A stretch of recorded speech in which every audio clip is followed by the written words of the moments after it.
আপনি প্রশ্ন করেছেন আয়নাঘরের আইডিয়া কে দিয়েছিল। হ্যাঁ, আইডিয়াটা দিয়েছিল আমার বিয়াই তারেক সিদ্দিকী। সেই সব কিছু করেছে। গুলি করে মারার দরকার কি? ক্রসফায়ার দিলে বেশি লোক জানাজানি হচ্ছে, সমালোচনা বেশি হচ্ছে। সেদিন থেকে শুরু হলো এই নতুন পরীক্ষামূলক পরিকল্পনা। একটা ছোট্ট ঘর, 3.5 ফিট বাই 3.5 ফিট। ওইখানে নিজের কোথাও ভালোভাবে শোনা যায় না। হ্যাঁ, আমরা প্রথমে কিছু বিরোধী নেতাকে তুলে আনলাম, এই বিএনপি, জামাত, ছাত্র শিবির, ছাত্রদল, কিছু সাংবাদিক। ওদের জায়গা হলো সেই আয়না ঘরে। প্রথমে কয়েকদিন ওরা দেয়ালে ঘুষি মারত। আমাকে ভিডিও কলে দেখানো হলো, ভিডিওতে আমাকে দেখানো হলো ওরা দেয়ালে ঘুষি মারত, দল্লা ঠেলে বেরোনোর চেষ্টা করছে। তারপর কিছুদিন দেখি শুধু উপরের দিকে তাকিয়ে থাকে। তারপর এক সময় ক্লান্ত হয়ে শুধু উপরের দিকে তাকিয়ে থাকতো। প্রথম কিছুদিন কেউ বুঝতে পারতো না কতটা সময় গেছে, কয়দিন তাদের আটক রাখা হয়েছে। খাবার অনেক কম দেওয়া হতো, খাবার কম দিতে বলতাম, পানিও খুব সীমিত। কেউ কেউ নিজের আয়নায় নিজের প্রতিবিম্বকে দেখে শত্রু মনে করত, নিজেকেই আক্রমণ করা শুরু করলো।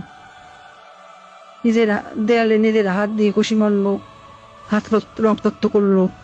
আমার সবচেয়ে সুন্দর দৃশ্য ছিল যখন একজন সাংবাদিক, কি যেন ওর নাম, হ্যাঁ মাসুদ, নিজের নখ দিয়ে নিজের মুখের চামড়া ছিঁড়ে ফেলা চিৎকার করছে।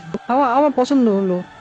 সারা দেশে আরো বেশ কিছু এরকম আয়নাঘর বানালাম।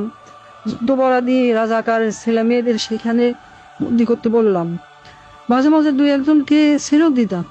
ফিরে এসে কেউ কিছুই বলতো না, ওইভাবে বলে দিয়েছিলাম যেন কেউ মুখ না খোলে। ব্যাস, সাপও মরলো না, লাঠিও ভাঙলো না।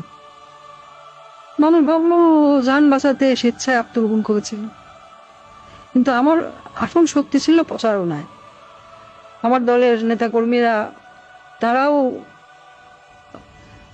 এই ব্যাপারটা বিশ্বাস করতে পারে।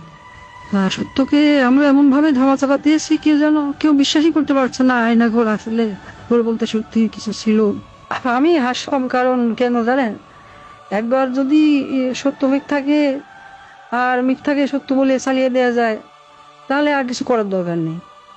মানুষের মনে সন্দেহ ঢুকিয়ে দেওয়াই যথেষ্ট। আমার বাবা বলতেন, একবার যদি কেউ নিজের চোখে দেখা জিনিসকে সন্দেহ করতে শেখে, তবে সে নিজের জীবনের উপর বিশ্বাস রাখে না। তখনই তুমি তাকে সম্পূর্ণ দখল করে দিতে পারবে। আমি তাই করেছি। আমি তাদের মনের উপর শাসন করেছি। আমি তাদের কল্পনাকে বন্দি করেছি। হাসতায় আজও মানুষ সন্দেহ করে আয়না ভালো বলে সত্যিই কিছু ছিল।